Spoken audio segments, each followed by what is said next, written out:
Hi guys, मैं हूं धीरज and स्वागत करता हूं आपका मेरे एक और नए वीडियो में। आज के वीडियो में हम लोग हाउ डू ऑर्गेनिज्म रिप्रोड्यूस का फाइनल पार्ट कवर करने वाले हैं। इससे पहले भी 2 पार्ट हो चुके हैं, जिसके अंदर फर्स्ट पार्ट में हमने इस चैप्टर का इंट्रोडक्शन देखा था, सेकंड पार्ट में हमने एसेक्सुअल रिप्रोडक्शन को कंप्लीट किया था एंड थर्ड पार्ट में हम लोग सेक्सुअल रिप्रोडक्शन को कंप्लीट करने वाले हैं। ओके, जिन्होंने नहीं देखा वो देख लो, बहुत ही ज़्यादा डिटेल एक्सप्लेनेशन है एंड नोट्स भी वहाँ पे हैं, अवेलेबल है। तो अब आ जाते हैं हम लोग इस पार्ट के ऊपर। अब फ्यूचर की भी बात कर लेते हैं। पास्ट की हो गई, प्रेजेंट की हो गई, अब फ्यूचर की बात कर लेते हैं। इस चैप्टर के ऊपर 2 वीडियोस और आएंगे इस वीडियो के बाद, जिसके फर्स्ट वीडियो के अंदर एक कंप्लीट रिवीजन वीडियो होगा एंड सेकेंड वाले के अंदर इंपॉर्टेंट क्वेश्चंस वाले होगा। तो जैसा कि जानते हो कि हम लोग मल्टी सेलुलर ऑर्गेनिज्म में हम वो सारी चीज़ें नहीं कर सकते जो कि एक यूनिसेलुलर या फिर सिंगल सेल वाला ऑर्गेनिज्म करता है, जैसे अमीबा और हाइड्रा है। हम एग्जांपल ले लेते हैं अमीबा का। वो क्या करता है, सिंपली हाफ में डिवाइड हो जाता है एंड बस उसका न्यू ऑर्गेनिज्म बन जाता है। बट हम लोग ऐसा नहीं कर सकते एंड ना ही तो हम लोग वेजिटेटिव प्रोपोगेशन का यूज़ कर सकते हैं कि भाई किसी ह्यूमन को जो है ज़मीन के अंदर काट दो एंड फिर उस ह्यूमन में से एक नया प्लांट या फिर एक नया ट्री उगेगा जिसके ऊपर बहुत सारे न्यू न्यू ऑर्गेनिजम्स लटक रहे होंगे। ऐसा भी नहीं हो सकता। तो क्या होता है कि हमारी जो वो बॉडी है ना, वो बहुत ही ज़्यादा अच्छी प्लानिंग के साथ डिज़ाइन की हुई है। मैं ऐसा क्यों बोल रहा हूँ, बिकॉज हम लोगों का जो रिप्रोडक्टिव प्रोसेस है उसके अंदर 2 पेरेंट बॉडीज़ की रिक्वायरमेंट होती है, जिसके अंदर फर्स्ट होता है मेल पेरेंट बॉडी, फिर दूसरा होता है फीमेल पेरेंट बॉडी। उन दोनों के अंदर male gamete and female gamete होता है एंड उन दोनों गैमेट्स के अंदर जर्म सेल्स होते हैं। एंड ये जर्म सेल्स एंड गैमेट्स का साइंस क्या है वो हम लोग आगे ज़रूर पढ़ेंगे। तो क्या होता है कि जब उन दोनों जर्म सेल्स का कॉम्बिनेशन या फिर जो फ्यूजन होता है ना, देखो यूजुअली क्या होता है, हमारी बॉडी में जितने भी सेल्स हैं उनके अंदर एक कंप्लीट डीएनए प्रेजेंट होता है, राइट। बट जो रिप्रोडक्टिव सेल्स है ना, उनके अंदर सिर्फ हाफ डीएनए प्रेजेंट होता है, क्योंकि जब जर्म सेल्स का फ्यूजन या फिर रिप्रोडक्टिव सेल्स का जब फ्यूजन होता है तो क्या होता है कि जो ऑर्गेनिज्म है या फिर जो न्यू बॉडी है ना, उसको जो है एक कंप्लीट डीएनए मिल जाता है। कैसे? फीमेल बॉडी से half DNA and male body से हाफ डीएनए उसको मिल जाता है एंड वो कंप्लीट हो जाता है। बट अगर इसी कंडीशन में हमारे जो रिप्रोडक्टिव सेल्स हैं वो पूरी बॉडी के सेल्स के जैसे होते हैं एंड उनमें कंप्लीट डीएनए अगर प्रेजेंट होता तो क्या होता कि जो न्यू ऑर्गेनिज्म है उसको डीएनए का डबल डोज मिल जाता एंड डबल डोज की वजह से उसकी डेथ हो जाती। तो उसीलिए हमारे जो रिप्रोडक्टिव सेल्स हैं उसके अंदर हाफ डीएनए प्रेजेंट होता है। क्यों, क्या, कैसे, वो सब कुछ मैंने बता दिया। ये जो प्रोसेस है ना सेल डिवीजन का, हाफ डीएनए जिसके अंदर प्रेजेंट होता है उसको ना मियोसिस कहते हैं। जैसा हमने एसेक्सुअल रिप्रोडक्शन में पढ़ा था, सेल डिवीजन, बाइनरी फ्यूजन, ठीक है, एसेक्सुअल रिप्रोडक्शन, तो उसका जो प्रोसेस होता है जो वो दोनों पार्ट्स निकल जाते हैं उसको साइकोनाइसिस कहते हैं। एंड साइकोनाइसिस से ही सेम प्रोनाउंसिएशन में एक और वर्ड है, एक और टर्म है जो मैं कमेंट बॉक्स में देखना चाहता हूँ, ठीक है। इसके ऊपर सर्च करके बता दो, मियोसिस सर्च करोगे तो भी आ जाएगा। अब ये जो ज़ियोगार्ड है ना, इसके बारे में हम लोग आगे पढ़ेंगे। अब कहोगे कि भाई तेरे जो ये नोट्स हैं इसके अंदर हर एक चीज़ के बारे में लिखा होता था कि तू ही ऐसा कहता था, बट यहाँ पे देख जैसे ज़ियोगार्ड का नहीं लिखा हुआ है, मियोसिस के बारे में नहीं है एंड वो वहाँ पर भी एक और एरो है। तो ये सब कुछ क्या है? तो ये जो नोट है ये कंप्लीट नोट नहीं है। मैं चाहता हूँ कि मैंने जहाँ जहाँ पे भी बॉक्स बना के एरो किया हुआ है आप मुझे उसके मीनिंग कमेंट बॉक्स में बताओ एंड जो फाइनल PDF जो डिस्क्रिप्शन बॉक्स में होगा उसके अंदर वैसे भी सारा सब कुछ लिखा हुआ होगा, ठीक है। अब आ जाते हैं जर्म सेल के ऊपर। पहले हम लोग फ्लावरिंग प्लांट्स के बारे में जानेंगे। देखो, प्लांट्स फ्लावर दोनों में डिफरेंस है, इसलिए हम लोग फ्लावरिंग प्लांट्स से इसको कहेंगे। ये एक और डिफरेंट कैटेगरी बन जाता है, यानी कि वो प्लांट्स जो फ्लावर करते हैं एंड फिर उसके बाद जो है उनका फ्रूट बन जाता है, मतलब उसी फ्लावर का फ्रूट बन जाता है, डेवलप हो जाता है,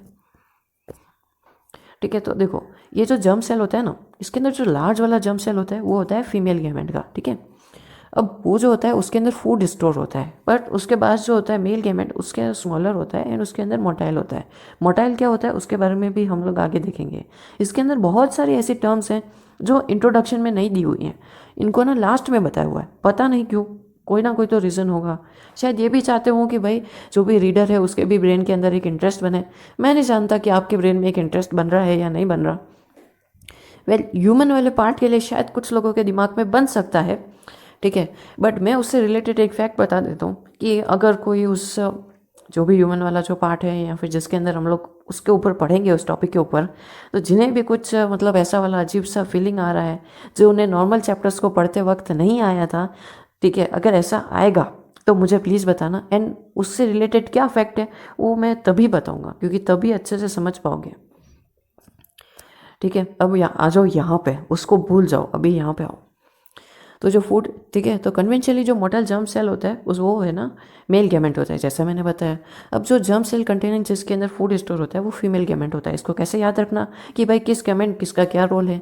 तो देखो, जो फीमेल्स होते हैं जैसे कि मदर्स कह लेते हैं, जितनी भी हमारी मदर्स हैं, माँ हैं, मम्मियाँ हैं, तो वो हमको खाना प्रोवाइड करते हैं, ठीक है। तो ऐसा समझ सकते हैं कि भाई वो स्टोरेज रखते हैं फूड का, ठीक है, समझ सकते हैं। तो वैसा ही हमारे केस में जैसा ऐसा है, वैसे फ्लावरिंग प्लांट्स के केस में भी सेम टू सेम ही है। तो यहाँ पे जो फीमेल गैमेट है उसके अंदर इनका फूड स्टोरेज रहता है। एंड यही मेजर डिफरेंस है male gamete and female gamete के बीच में फ्लावरिंग प्लांट्स का। अब यहाँ पे एक फ्लावर आ जाता है जो बहुत ज़्यादा इंपॉर्टेंट है, मतलब सीबीएसई इस फ्लावर से रिलेटेड कुछ ना कुछ तो क्वेश्चनिंग ज़रूर करेगा। सो इससे पहले कि मैं ना इस फ्लावर को समझाऊं, मैं एक चीज़ को समझा देता हूँ कि मेरा जो स्क्रीन है वो इस पार्ट के उधर का वर्क ही नहीं करता।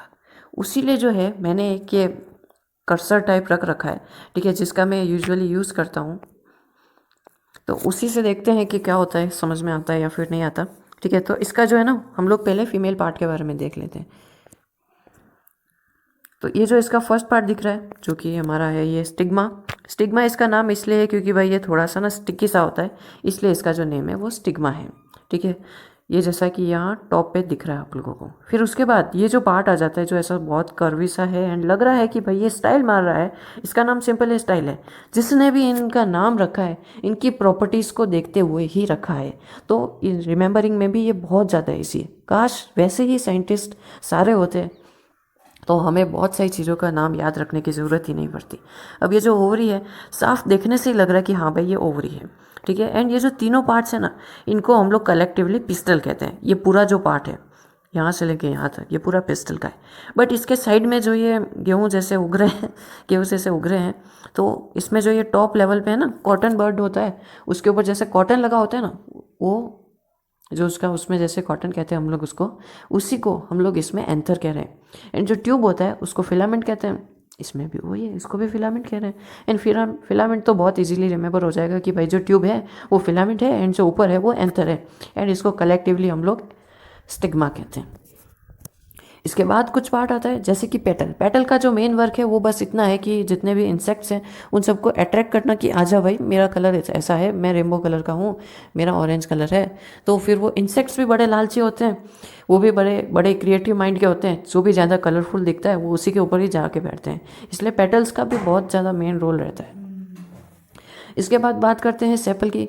सेपल जो है ना, वो जब फ्लावर छोटा होता है तब भी सेपल उसके साथ था, उसकी कवरिंग, उसका प्रोटेक्शन, उसकी शील्ड बन के रहता था।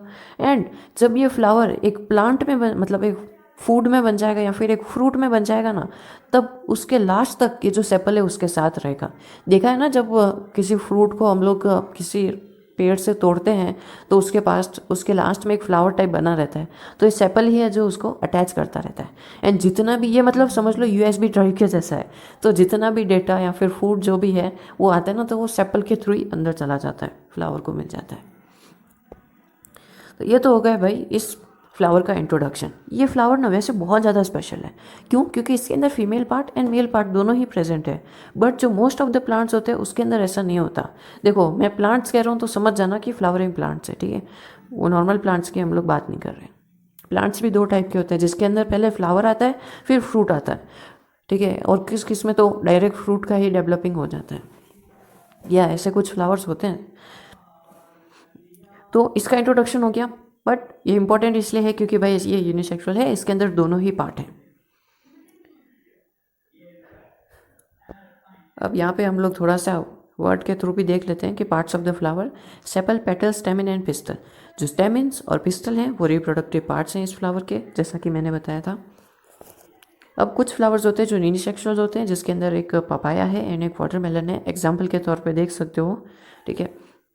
When it contains either stamen और पिस्टल और बाइसेक्सुअल, यहाँ की या तो उसके अंदर स्टेमिन होगा या पिस्टल होगा या फिर वो बाइसेक्सुअल होगा।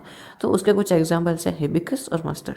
तो जब ऐसा इन तीनों कैटेगरीज में कुछ एक ही होता है तो it contains both stamen and pistol.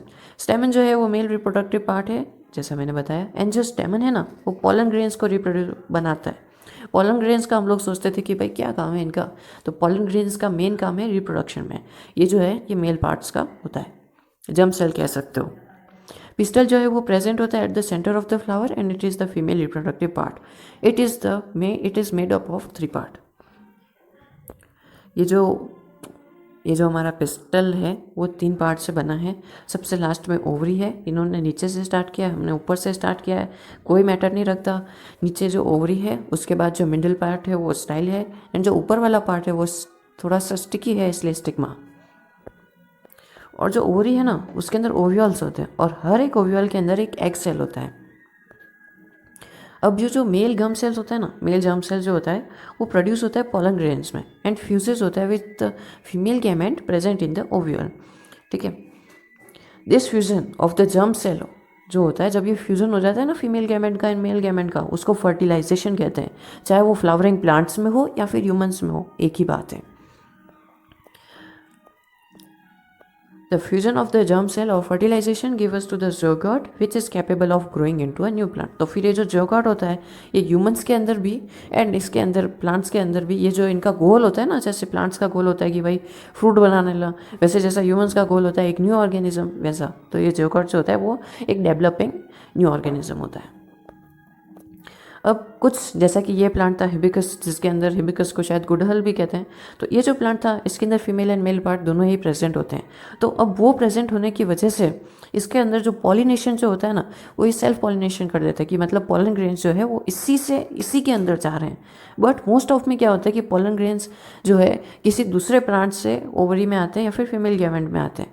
अब वो जो पॉलन ग्रेन्स है वो कैसे आते हैं, देखो या तो वो विंड के थ्रू आ सकते हैं, किसी एनिमल के चिपक के आ सकते हैं, या फिर किसी इंसेक्ट के चिपक के आ सकते हैं। अब कहोगे कि भाई चिपक के कैसे आ सकते हैं, इंसेक्ट से मतलब स्टिकी है क्या? स्टिकी नहीं है वो, उनके ना स्पाइक लाइक स्ट्रक्चर्स होता है, जस्ट लाइक कोविड जैसा स्ट्रक्चर कह सकते हो, स्पाइक्स होते हैं उनके, तो वो किधर भी चिपक जाते हैं एंड उनका कलर येलो होता है। एंड जब ये जो पॉलन ग्रेन्स है ये किसी और फ्लावर के पास से लेके आते हैं तो उसको क्रॉस पॉलिनेशन कहते हैं, एंड अगर खुद ही से हो रहा है तो सेल्फ पॉलिनेशन। चलो आओ अब आगे देखते हैं। Zygote divides several times to form an embryo within the ovule. The ovule develops a tough coat and it is gradually converted into a seed. जो ओव्यूल है ना, जिसके अंदर एक एग सेल होता है, एग सेल तो भाई हमारा zygote एग सेल तो ठीक है, वो तो फ्यूर बन जाएगा हमारा, जिसके अंदर फ्यूजन हो जाता है। बट जो ओव्यूल है ना, जो ओव्यूल है उसके अंदर सीड बनता है, वो जो है वो बाद में सीड का काम कर लेता है, एंड जो ओवरी है वो फ्रूट की कवरिंग हो जाता है, एंड फ्रूट का जितना भी अंदर का मटेरियल होता है वो ओवरी में आ जाता है। Ovary grows rapidly and ripens to form a fruit. The seed contains the future plant और the embryo which develops into a seedling under appropriate condition. जैसे कि मतलब उसको किसी सॉइल में डाल दिया तो उसको पानी की भी रिक्वायरमेंट होगी, न्यूट्रिशन की भी रिक्वायरमेंट होगी, तब जाके वो एक न्यू प्लांट में डेवलप हो जाएगा। अब यहाँ पे थोड़ा सा इंटरेस्टिंग सा साइंस अपन लोग पढ़ लेते हैं।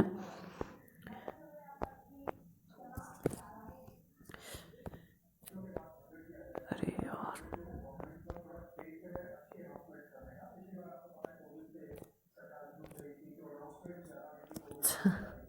ये बार बार ना स्क्रॉल हो जा रहा है, उसकी वजह से दिक्कत हो रहा है। चलो, तो क्या होता है कि जो पॉलन ग्रेन है वो वहाँ से निकल गया, कहाँ से, जो हमारा था ना क्या, फिलामेंट एंड एंथर, ठीक है, जिसको हम लोग कलेक्टिवली स्टेमिन कहते हैं, तो उससे जो है ना पॉलन ग्रेन निकल गया। अब कहाँ चला गया वो स्टिग्मा पे चला गया। अब स्टिग्मा पे ना ऐसा तो है नहीं कि भाई एक ही पॉलन ग्रेन आया होगा, ऐसा नहीं, बहुत सारे पॉलन ग्रेन्स आते हैं। एंड जैसा ह्यूमंस के अंदर स्पर्म रेस होता है ना, वैसा इसके अंदर भी होता है।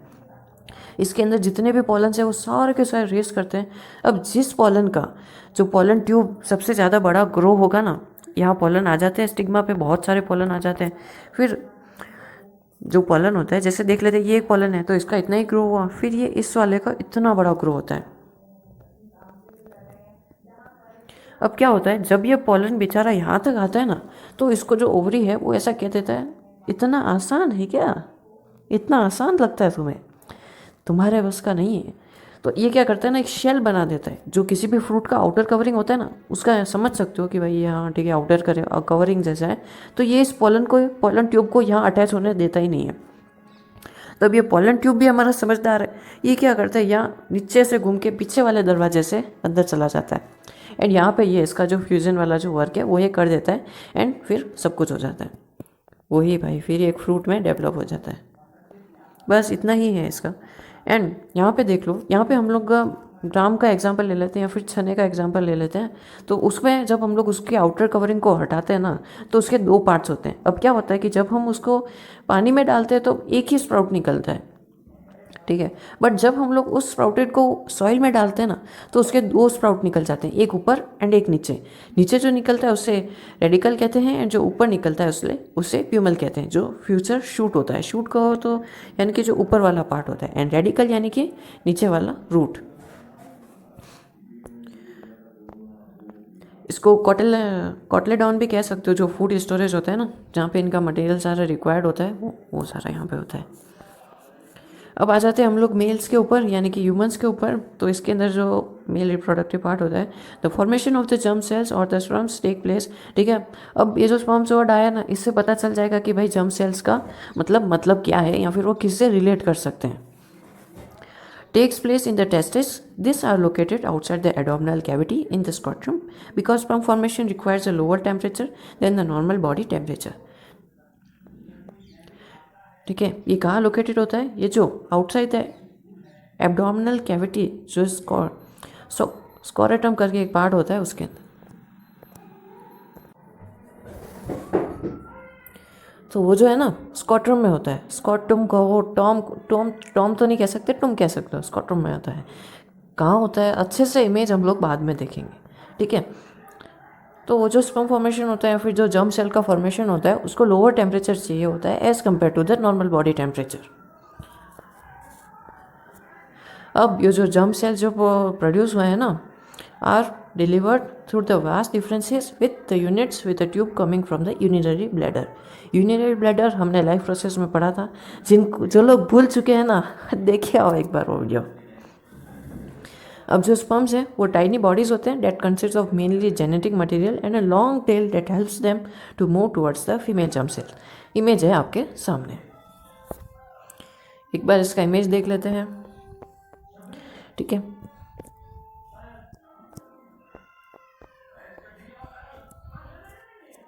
ठीक है, अब ये जो है ये हमारा यूरिनरी ब्लैडर, ठीक है, ये वाला। अब इसके बाद जो आता है ना, ये फॉस्फेट ग्लैंड होता है। इसका यूज़ क्या है मुझे कमेंट बॉक्स में बताओ। आज बहुत सारा कमेंट बॉक्स में भरा दो, पढ़ दो पूरा कमेंट बॉक्स आज,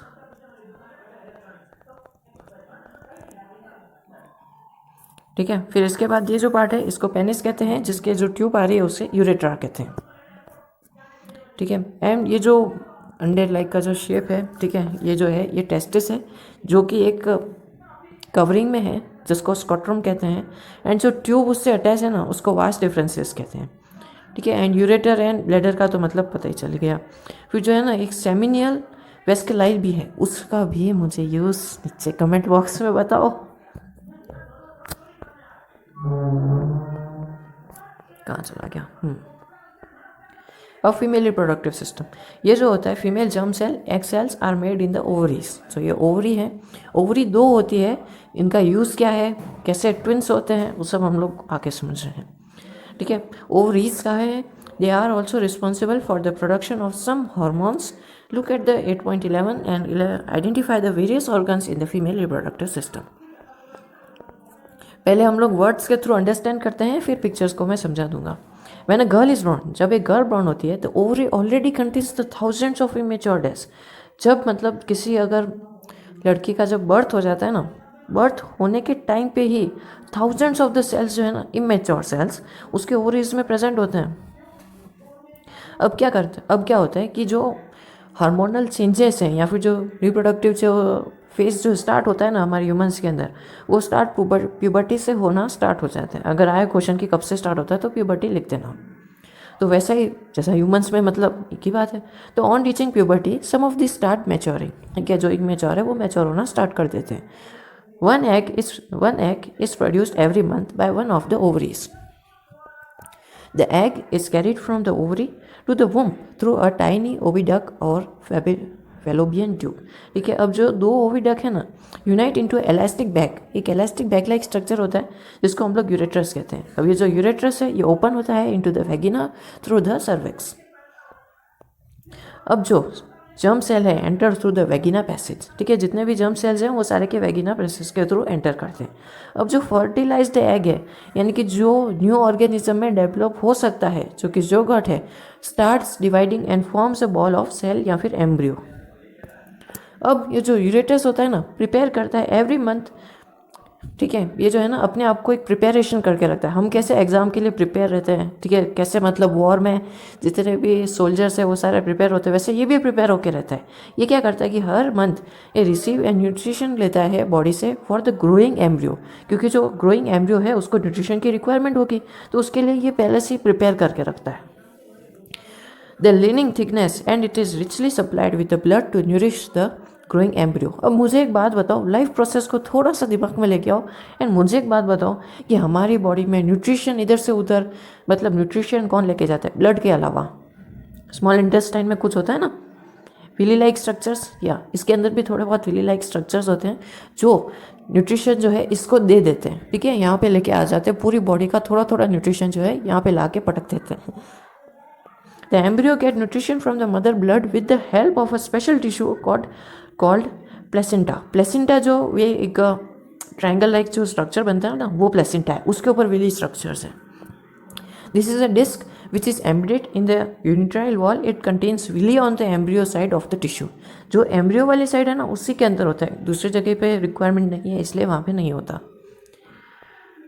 अब और आ जाते हैं, which surrounded the villi surface area for glucose and oxygen to pass from the mother to the embryo, which can be removed by the transferring them into the mother blood through the placenta. Placenta name किस किस को अच्छा लगा? मुझे सुनने में बहुत अच्छा लगा प्लेसेंटा।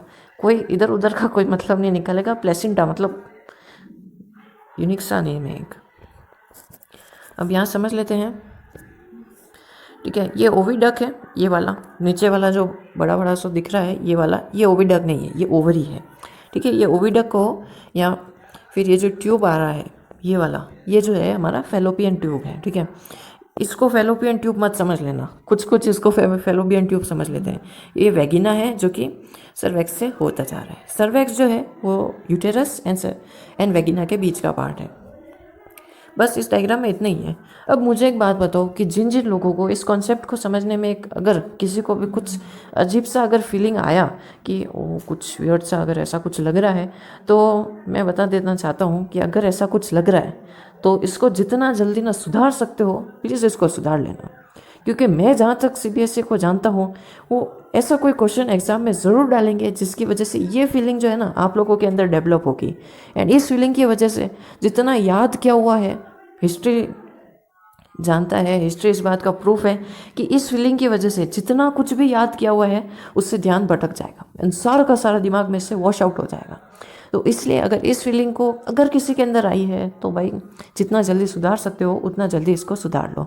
ओके,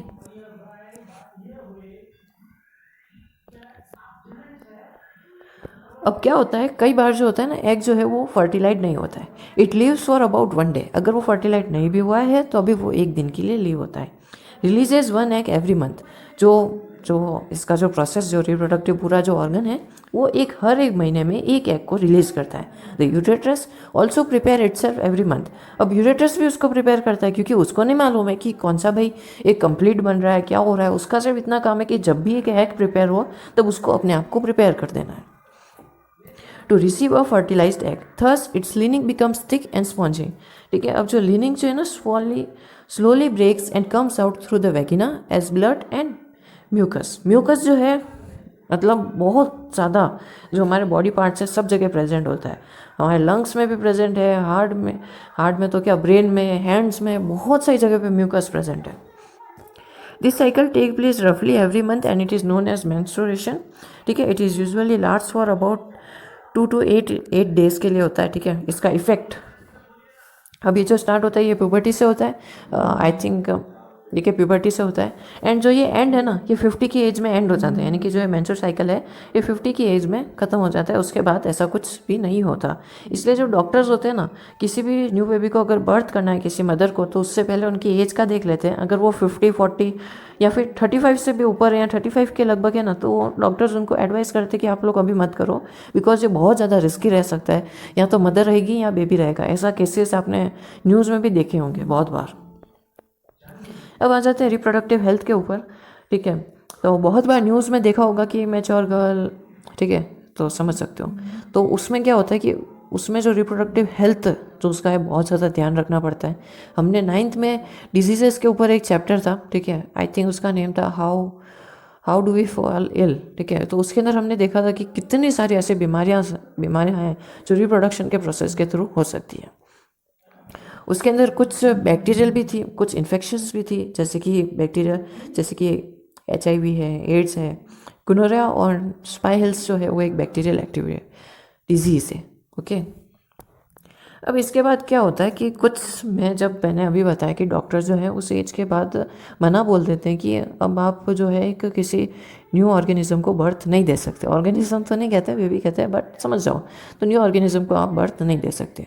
तो उसमें क्या होता है कि कुछ वेज होते हैं जिसकी वजह से न्यू ऑर्गेनिज्म को बर्थ नहीं दिया जा सकता। उसमें 3 वेज होते हैं, first physical, then chemical and then जो थर्ड वाला होता है वो ओरल वाला होता है। ओरल में आते हैं हमारा, कोई मेडिसिन टेक कर सकते हैं, कोई मेडिसिन ले सकते हैं, कोई इंजेक्शन ले सकते हैं। ठीक है, फिजिकल में जो है इन दोनों चीज़ों का यूज़ होता है, इन दोनों का चीज़ों का यूज़ होता है। एंड ये दोनों जो चीज़ें हैं ना, ये वर्क करती हैं एज अ बैरियर। ठीक है, जो जर्म सेल्स हैं ना, उन दोनों को एक दूसरे से मीट नहीं होने देते, ये एज अ बैरियर वर्क करते हैं। इसके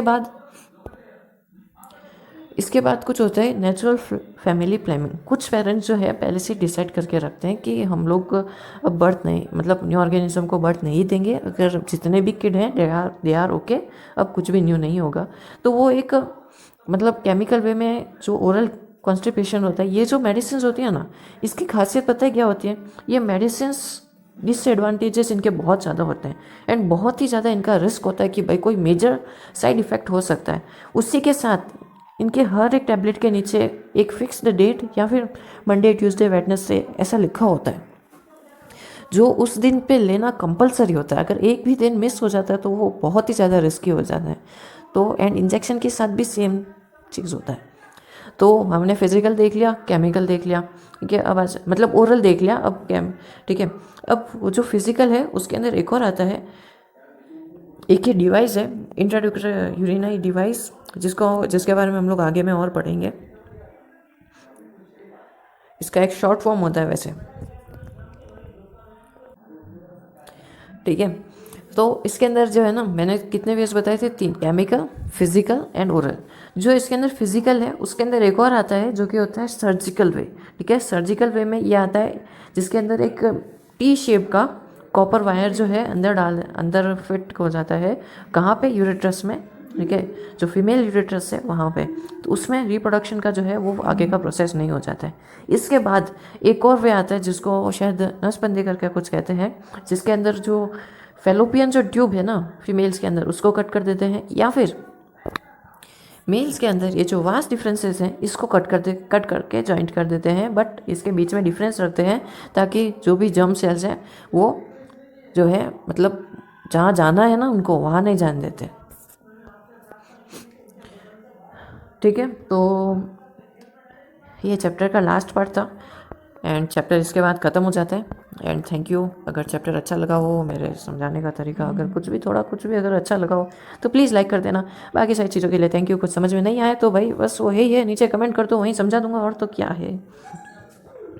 एंड इसके बाद भी एक और पॉइंट है रुक जाओ। तो क्या होता है कि बहुत सारी फैमिलीज या फिर बहुत सारे पेरेंट्स क्या करते हैं, बहुत सारे किड्स को जो है बर्थ दे देते हैं। उससे क्या होता है ना, किसी भी कंट्री की इकोनॉमी हिल जाती है। क्यों? क्योंकि जैसे कोई फैमिली है, वो इतने ज़्यादा रिच नहीं है, बहुत पुअर है, वो उन्होंने अब 10 किड्स को बर्थ दे दिया। रियलिटी में ऐसा होता है। अगर हम लोग लोकल लेवल्स पे देखें तो कुछ पेरेंट्स तो 17 किड्स को भी बर्थ दे देते हैं। तो उसमें ना उनकी वो केयर कराने के कैपेबल होते ही नहीं है, बट क्या ही कर सकते हैं उन्हें। वो लोग इस बात को समझने की कोशिश ही नहीं करते हैं कि भाई अगर आप उतने किड्स को कैपेबल हैंडल करने की कैपेबिलिटी या फिर अवेबिलिटी नहीं रखते तो भाई क्यों ही करते हो, किसे समझाएं अब ये। ओके, तो बस ये लास्ट पॉइंट था इस चैप्टर का। ये चैप्टर अब फिनिश हो चुका है।